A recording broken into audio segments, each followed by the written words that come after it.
법원과 관리위원회. 도산 절차의 중심은 법원에 있다. 채권자가 자신의 채권을 실현하기 위하여 개별적으로 소송과 강제 집행을 하는 것에 법원이 조력하는 것이 상당하다면 모든 채권자가 소송하고 집행하는 것을 하나로 축약한 것이라고 할 수 있는 도산 절차를 법원이 담당하는 것은 당연한 일이다. 법원은 법관으로 구성된다. 법원은 도산 절차에 있어서 채권자 등 관계인의 이 권리 의무를 확정하는 한편 적절한 현금 배당과 권리의 재배분이 이루어지는 과정을 주재한다.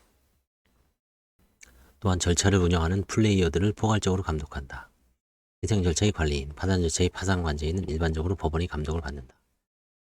개인회생 절차에서 회생위원은 채무자의 재산 및 소득에 대한 조사 등 몇 가지 직무를 법원이 감독을 받아 시행한다. 우리 도산법제가 강학상 용어로 직권주의적인 체제를 취하고 있으므로 도산 절차에서 법관 즉 판사의 역할은 결정적이다. 도산법정에서 판사는 전능하다고 가정해도 큰 무리는 없겠다. 민사법상의 권리를 집합적으로 행사하는 것이 도산 절차라면 굳이 도산 사건을 배타적으로 다루는 특별법원을 새삼스럽게 설치할 필요는 그다지 절실하지 않다고 볼 수 있다. 따라서 전통적으로 지방법원이 일부 섹터에 파산부를 설치하고 판사를 배치하는 방식으로 운영해왔다. 그러다 전문화라는 목소리에 힘이 실리면서 2017년 서울회생법원이 설치되고 2023년에 수원회생법원과 부산회생법원이 설치되었다. 그 외의 법원에서는 지방법원이 회생법원의 역할을 겸한다. 향후 회생법원이 추가로 설치될지 판사의 전문법관이라는 임용 경로를 채택하여 배타성을 보일지는 지켜봐야 할 듯하다. 포괄적이고 강대한 권한이 오로지 판사에게 집중되는 것에는 금융산업과 금융감독 입장에서도 우려가 없을 수 없다. 물론 그것은 일반 국민의 입장도 마찬가지다. 실제로 1997년 이전에는 파산 사건을 겪은 판사가 거의 없어 전문성에 대한 우려도 상당 기간 지속되었다. 그 결과 전국의 모든 회생법원, 지방법원에 순차적으로 관리위원을 설치하게 되었다. 관리위원은 3년의 임기로 하여 변호사, 공인회계사, 전직은행원 및 예금보험공사, 자산관리공사 직원, 상장기업에 재직하던 사람, 법학, 경영학, 경제학 등 학문에서 석사학위 이상을 취득한 사람 중에서 해당 회생법원장이 위촉한다. 관리위원회는 관리인과 파산관제인, 회생위원 등 선임 여부에 관한 의견을 제시하고 이들 업무 수행의 적정성에 대한 감독, 평가를 시행하며 회생계획안, 변제계획안의 심사, 채권자 협의의 구성과 채권자에 대한 정보 제공, 관계인 집회 및 채권자 집회와 관련한 업무, 관리인 및 파산관제인의 업무 수행 지도 또는 권고, 기타 의견의 제시 등 광범위한 권한을 행사하는데 이 또한 법원의 지휘를 받는다. 일견 조직상 독립적인 것처럼 보이지만 법원에 대하여 견제와 균형을 기대할 수는 없다. 다만 기술적인 사항이 많이 발생하는 회생 절차에서 관리위원이 판사들을 대체 보조하는 역할을 행한다. 말하자면 비정년 트랙이 법원 공무원으로 운영되는 셈이다. 회생 절차에서 법원으로의 권한 집중은 속진 각과 을의 권력 문제를 야기한다. 보통은 절로 존경심을 자아내는 분들이 법원 구성원이 대부분이겠지만 사람이 운영하는 모든 제도는 나름의 흠을 가지고 있다. 이 때문에 실제 파산 사건을 처리하지는 않지만 도산 관련 정책의 수립, 제도, 개선에 관한 자문과 도산 절차의 체계적, 통일적 운영을 목적으로 2013년에 법원행정처에 파산회생위원회를 설치했다. 이 위원회는 정책적 사항 외에도 관리위원회 설치 구성 및 운영에 관한 기준의 심의 및 자문, 관리위원, 관리인, 조사위원, 파산관제인, 회생위원 등 후보자의 선발, 관리, 선임, 위촉, 기준과 절차의 심의 및 자문 및 이들 위원이 수행한 업무에 대한 전반적인 평가와 자문을 제공할 수 있다. 현업의 평가가 좋지 않은 파산관제인들은 가끔 퇴출되는 경우가 있다. 채권자와 채권자 협의회. 집합적 채권 추심이라는 도산 절차의 본질을 고려한다면 파산, 회생, 개인회생 절차에서 가장 존중을 받아야 하는 것은 채권자들이다. 채권자들의 의지는 파산 절차의 방향과 운명을 정하는 최종적 요소이다. 채권자들의 역할이 두드러지는 것은 회생 절차이다. 본래의 권리를 변경하는 회생계획의 인가를 위하여는 주주, 지분권자를 포함할 수 있는 관계인 집회에서 가장 큰 목소리를 낼 수 있는 채권자들이 동의를 받아야 하기 때문이다. 파산 절차에서도 마찬가지다. 비록 파산재단 수집과 관리의 권한이 전적으로 파산관제인에게 집중되지만 채권자들은 채권자 집회의 결의를 통하여 이를 견제할 수 있다.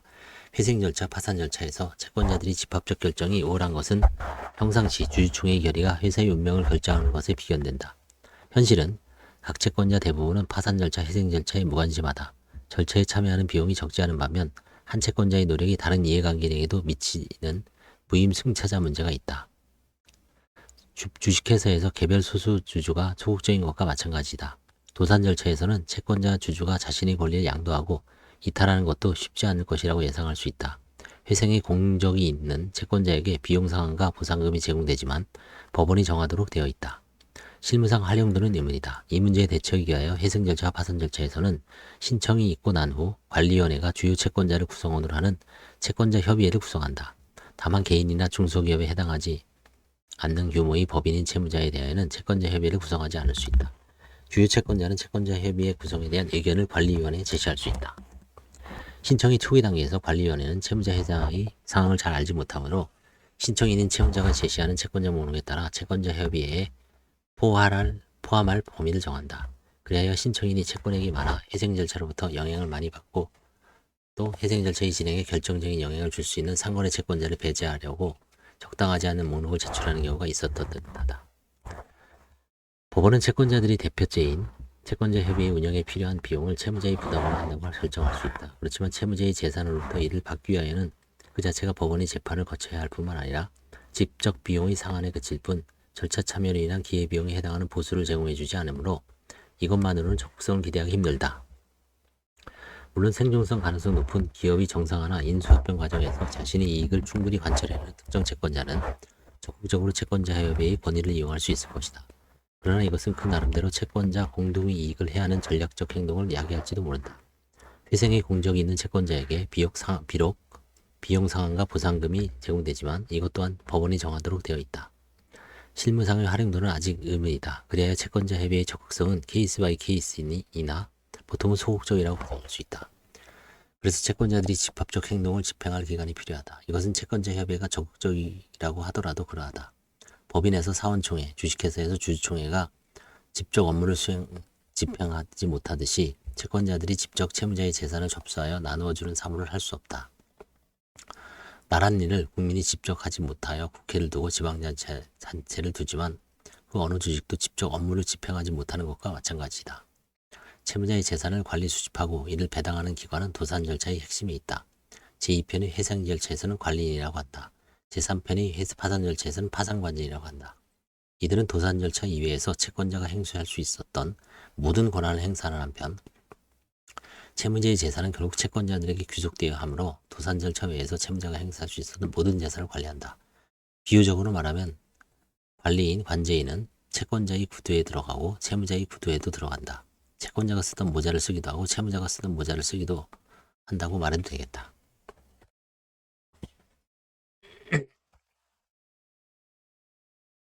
관리인, 제2편의 회생 절차에서 원칙적으로 관리인을 선임하지 않고 채무자가 관리인의 직을 수행하게 하거나 채무자 또는 그 대표자를 관리인으로 선임한다.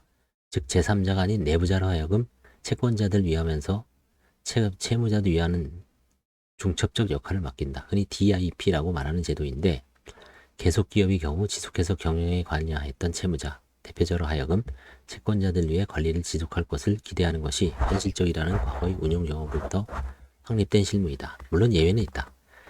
재정적 파탄의 원인이 된 재산의 유용 또는 은닉이나 중대한 책임 있는 부실 경영에 기인한 때에는 법원은 채무자나 대표자 자신을 배제하고 제3자를 관리인으로 선임할 수 있다.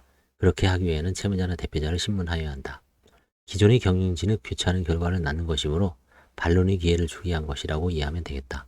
사실심리학 규범적 판단에 따라 재량을 행사할 권한을 법원에 준 것인데 과거에는 비교적 광범위하게 행사되었으나 회생 절차의 실무가 정착하면서부터 처음부터 제3자 관리인을 선임하는 경우는 희귀해졌다고 가정할 수 있다.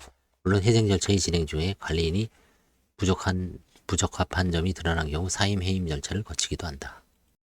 관리인을 선임하지 않는 경우 채무자 또는 그 대표자를 관리인으로 보는데 법인의 경우는 대표자를 선임하는 기관, 즉 사원총회나 주주총회 결의로 회생 절차 진행 중이라도 관리인 역할을 하는 사람을 바꿀 수도 있다. 이론상의 가능성이지만 규모가 큰 상장에서는 충분히 시행될 여지가 있다. 관리인은 복수로 선임할 수 있고 또 각자 대표 또는 공동대표의 정함에 따라 법인의 경우도 복수의 대표자를 관리인으로 간주할 수 있다. 이 경우 공동으로 직무를 행한다. 개인의 경우 제3자를 관리인으로 선임하는 예는 희귀한데 채무자 자신 및 제3자 1인을 공동관리인으로 선임하는 예가 종종 있다. 채무자가 회생 절차의 진행을 위한 문서 작업을 원활하게 하지 못할 때 이를 보충하기 위한 목적일 수 있고 채무자를 감수하기 위한 의도에서 나온 조치일 수도 있다. 법률에는 규정되어 있지 않지만 법원은 관리인과 사적인 근로계약으로 CRO를 채무자의 계산으로 고용하도록 하는 예가 있다. 채무자에 대하여 관건이 되는 채권, 담보권을 가진 주요 금융기관이 추천하는 자를 채용하는 경향이 있다. 회생 절차를 공정하게 진행한다는 인식에 도움이 될 수 있고 또 주요 채권자와 의사소통에도 도움을 줄 가능성도 있지만 채무자의 일상 업무에 대한 간섭이 지나치다는 민원도 종종 있다. 절차 개시 전의 조치로 보전관리인이 선임되는 예도 있다. 관리인에 관한 규정을 따른다. 파산관제인과 감사위원 제3편 파산 절차에서는 파산관제인이 핵심적인 역할을 한다. 법률상의 자격제한은 없고 법인도 파산관제인이 될 수 있다. 다만 금융기관이 파산한 경우는 예외 없이 예금보험공사를 파산관제인으로 임명하게 되어 있다. 수도 없이 많은 예금주가 파산채권자로 권리 행사를 하는 상황이 되는 한편 예금보험사 자체가 최대의 채권자가 되기 때문에 예금보험사 자신을 파산관제인으로 임명하는 것이 정책적으로 합당하다. 실무상으로는 대부분 법률심문을 하는 변호사를 파산관제인으로 선임한다. 재산 한과와 채권 해소 등은 법률 지식을 필요로 하는 사무이고 기존의 소송관계를 정리하고 부인권 행사 등 새로 소송을 하기 위해서는 어차피 소송 대리인이 필요한데 변호사를 파산관제인에 임명하면 굳이 법률 비용을 추가로 지출할 필요가 없으므로 불가피한 조치이다. 가끔 공인회계사를 선임하기도 한다. 개인 사업자의 파산에 관하여 회계적 관점에서 심사가 필요하다는 발상에서 일부 법원에서 시도해본 조치이지만 일반화되지는 않은 듯하다. 규모가 큰 법원에서는 파산관제인 후보자 명부를 운영하면서 지원을 받아 시험을 통하여 공무원 비슷한 전형 절차를 거친다. 파산 사건이 대부분을 차지하는 개인 파산 사건에서 파산관제인은 면책을 허가하지 않을 사유가 있는지 조사할 권한이 있고 또 면책 신청에 대하여 이의를 제기할 수 있다. 파산관제인이 채무자에게 적대적인 태도를 취하며 지위를 남용한다는 민원이 가끔 있기는 하나 대부분의 파산관제인은 사무적인 태도로 법원의 지침에 따라 업무를 처리한다. 파산관제인이 모든 사무를 직접 처리할 능력은 되지 못한다. 문서의 수발과 정리, 채권자표, 배당표와 같은 계산표와 그 보고문건의 작성과 같은 사무를 지원하는 사람이 필요할 수 있다. 그러므로 법은 파산관제인이 법원의 허가를 받아 파산관제인 대리를 선임할 수 있도록 하고 있다. 이 대리인은 파산관제인에 가름하여 재판상 재판의 모든 행위를 할 수 있는 지위에 있다. 마치 상업사용인의 1인으로서 지배인과 같은 지위에 있다. 그런데 이것은 이용되지 않는다. 대부분의 사무는 파산관제인이 자신이 할 수 있기 때문이다. 그리하여 법률에 나오지 않는 보조인을 사용한다. 통상은 변호사 사무실의 직원이지만 상시 고용되어 있지 않은 독립한 용역 제공자들일 수도 있다. 이들은 대리인이라기보다는 사무보조자인데 많은 경우 보조인들이 파산관제인 업무를 떠맡아서 한다. 파산 절차에서 특히 면책 여부가 문제되는 개인 파산 절차에서 강력한 권한을 가지는 파산관제인이 권위에 기대어 속칭 갑질을 하는 보조인의 사례가 종종 보고된다. 파산 선고에 따라 파산자단이 관념적인 실체로 형성된다. 일종의 법인이라고 인식할 수 있다. 채무자가 가졌던 모든 재산과 파산 선고 전에 생긴 원인으로 장래에 행사할 청구권은 원칙적으로 모두 파산재단으로 귀속된다. 이 파산재단을 관리할 책임은 파산관제인에게 전속한다. 채권자들에 대한 배당이 예상되는 상황에서 파산관제인의 활동은 채권자들의 이해관계에 결정적인 영향이 있다. 그런데 본인 대리인의 문제는 파산 절차의 진행에서 예외가 아니다. 법률은 파산 절차에서 열리는 제1회 채권자 집회에서 감사위원이 필요하다는 제한이 있는 경우에는 그 설치 여부의 감사위원의 수를 의결할 수도 있도록 하고 있다. 이렇게 채권자 집회에서 선임되는 감사위원은 파산재단에 대한 이해관계가 없는 법률이나 경영에 관한 전문가여야 하며 법원의 인가를 받아야 한다. 감사위원은 파산관제인이 직무집행을 감시한다. 또 파산관제인이 재단에 속하는 재산을 처분할 때 법원의 허가가 아울러 감사위원의 동의를 받아야 한다. 이것은 주주총회에서 선임하는 감사가 이사의 직무집행을 감사하는 것과 비견할 수 있다. 실무상 감사위원이 선임되는 연은 거의 없다. 제1회 채권자 집회에서 감사위원이 필요하다는 제안을 내고 파산 채권자에게 조언할 정도의 법률가도 그다지 많지 않은 것 같고 법원으로서도 감사위원의 선임에 관하여 집회에 참석한 채권자들에게 안내하고 있지 않다. 개인회생 절차에서 채무자와 회생위원 제4편에 규정된 개인회생 절차에서는 관제인이나 관리인이라는 개념이 없다. 채무자 자신이 재단을 관리한다. 소규모 재산 관리를 위하여 제3자인 관리인, 관제인을 두는 것은 그 가치가 크지 않고 또 개인의 생활에 대하여 제3자가 간섭하는 것은 인권 침해의 소지가 있기 때문이다. 변제계획에서 다르게 정할 수 있다는 이 조항의 단서는 실무상 적용될 여지가 희박하다. 누가 타인의 생활을 감시하겠는가? 그것은 채권자라도 마찬가지일 것이다. 그래야 개인회생 절차에서 채권자를 위하여 재단을 관리를 하는 것으로 가정된 채무자를 감시하고 견제할 실효적인 수단은 사실상 없다. 이것 또한 문제이다. 그래서 회생위원회는 배역이 규정되어 있다. 회생위원은 재단을 관리하지 않지만 채무자가 주장하는 재산 소득의 조사, 채무자가 하기를 거리는 부인권을 행사하도록 명해달라고 하는 신청의 제기 및 부인권 절차에서의 참가, 채권자 집행의 진행 이외에 담보 목적의 평가 및 변제 계획에 정하여진 금액을 납입받아 채권자에게 배당하는 업무를 포함하여 법원의 보조기관 역할을 한다. 여기서도 법원의 역할은 두드러지고 회생위원은 구체적인 사항에 관하여 감독을 받는다. 따라서 법원의 직원 비슷한 기능을 한다. 법률에 따르면 관리위원, 법원사무관, 변호사, 공인회계사, 법무사, 전직 법원 검찰직원, 전직 은행원, 신용관계기관 경력자 등 여러 배경의 전문가들을 회생위원으로 임명할 수 있도록 하고 있다. 그런데 법원이 일반직 공무원을 개인회생으로 임명하는 경우가 많고 그렇지 않은 경우라도 사실상 법원의 보조기관으로서의 역할을 수행한다. 회생위원의 개인자 개설과 개인회생 채권자에 대한 배당은 법원의 전산 시스템에 의존한다. 우리나라에서 공적기관의 역할이 큰 것은 법원도 예가 아니다. 채무자. 파산 절차에서 채무자는 원칙적으로 아무런 목소리와 역할이 없다. 채무자나 대리인, 이사, 대표자는 파산관제인, 감사위원 또는 채권자 집행 요청에 따라 파산에 관하여 필요한 설명을 하여야 하고 구인될 수 있고 필요한 경우 파산 선고 전이라도 구인될 수 있다. 채무자는 자신이 재산을 관리 담당하는 자로서 파산 절차에서는 제3자이다. 따라서 그 이전에 진행된 소송 절차에서도 채무자는 배제된다. 채무자는 채권조사일에 출석할 수 있고 의견을 진술할 수 있지만 파산 채권에 대한 이의를 하더라도 확정을 저지할 권능은 없다. 하지만 실제로는 채무자가 재산에 가장 근접하여 있던 자이기에 파산재단의 재산 수집 활동은 채무자에게 많이 의존할 수 있다. 본래 파산한 채무자에게 면책을 부여했던 것도 채권자를 위한 재단 수집 활동에 협력하기를 기대하였던 것에 그 연원이 있다고 한다. 물론 앞에서 봤듯 회생 절차에서는 원칙적으로 관리인이 역할을 하고 개인회생 절차는 예외 없이 채권자를 위하여 행동할 것이 기대된다. 그것은 어디까지나 채무자와 관리인, 관제인 역할이 한 사람에게 중첩되게 규속되는 것으로 보아야 할 것이다. 후술하듯이 법에 정해진 규칙을 어기지 않는 한 개인인 채무자는 절차에 들어온 과거의 채무자로부터 절연되는 면책을 얻는다.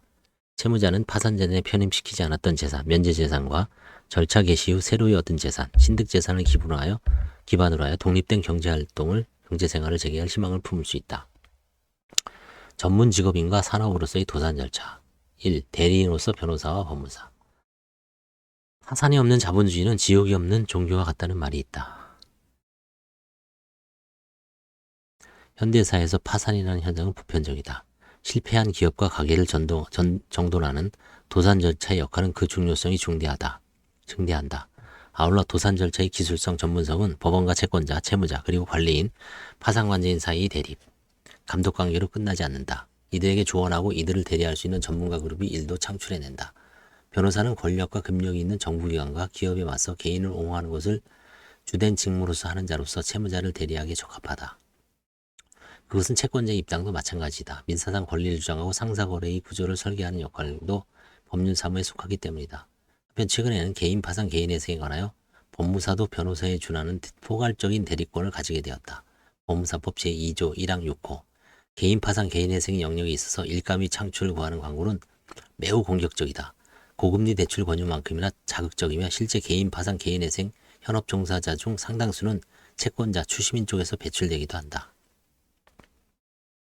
그와 같은 과도한 캠페인은 서비스의 대량 생산을 불가피하게 하며 그 과정에서 변호사, 법무사의 일은 본직 자신보다는 보조인들에게 맡겨지는 상황도 있다. 변호사, 법무사의 직원으로 등재된 뒤 자기 계산하에 업무를 행하는 사람들의 사례도 눈에 띈다.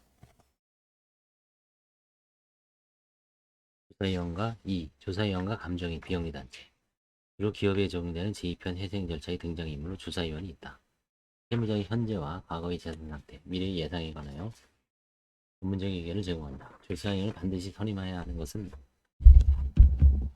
아니며 조사위원이 될 자격에는 법률상 제한이 없지만 예외 없이 조사위원을 선임하고 보통 공인회계사들로 구성된 회계법인을 지명하는 것이 전통적인 실무이다. 이들은 기업의 회계장부를 검토하고 자산 부채 상태를 방문, 서면 조사 등 실사를 통하여 보고서를 제출한다. 과거 채무자의 사업 운영에 있어서 부정한 행위는 없었는지, 재산의 사회 주출은 없었는지, 기업의 가치는 얼마인지 조사한다. 관리인은 조사위원의 보고서를 받아 그것을 관리인 명의로 수정하고 제출하는 경우가 많다. 회생 절차 개시 전에 이들에 대한 보수를 예납하게 하는데 현금이 고갈된 상태에서 절차에 들어가는 기업에는 상당한 부담을 준다. 간이회생 절차에서도 회계법인을 선임하기도 하지만 회생인이 될 수 있는 자는 다른 전문가를 간이조사위원으로 선임할 수 있다. 조사와 마찬가지로 재산의 평가는 관리인이 직무이지만 부동산 등 주요 자산의 평가는 전문적인 감정을 행하는 감정평가법인에 맡기는 것이 보통이다.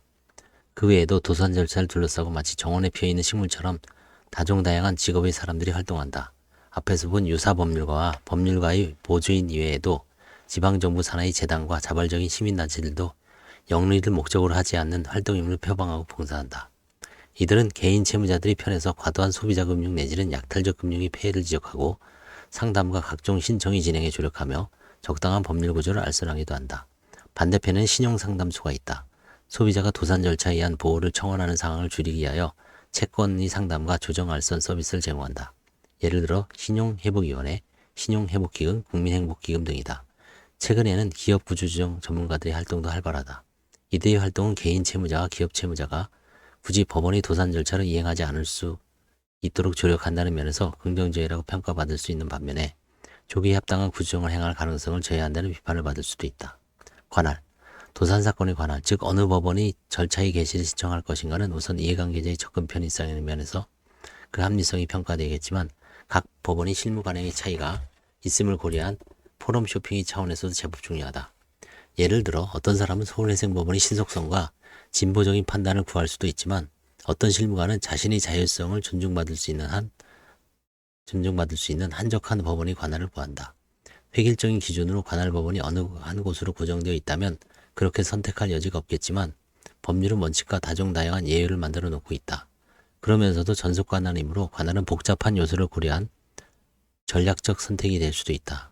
원칙은 채무자의 보통 재판정이 있는 곳 또는 채무자 자신이 주된 사무소나 영업소가 있는 곳, 채무자가 계속하여 근무하는 사무소나 영업소가 있는 곳을 관할하는 회생법원이 전속 관할이다.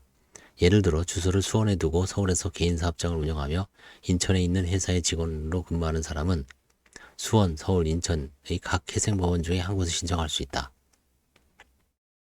나아가 회생사건, 파산사건은 주된 사무소, 주된 영업소의 소재를 관할하는 고등법원 소재지 회생법원에도 관할이 있는 것을 비롯하여 계열사 법인의 대표자와 법인 사이, 주채무자와 보증인, 연대채무자, 부부 등 관련 재판적도 있고 규모가 큰 경우에는 서울회생법원이 관할하기도 하며 강원도 영동지방의 경우 강릉지원, 울산이나 경남의 경우 부산회생법원에도 신청할 수 있다. 심판의 편의를 위하여 이송을 시행하기도 한다.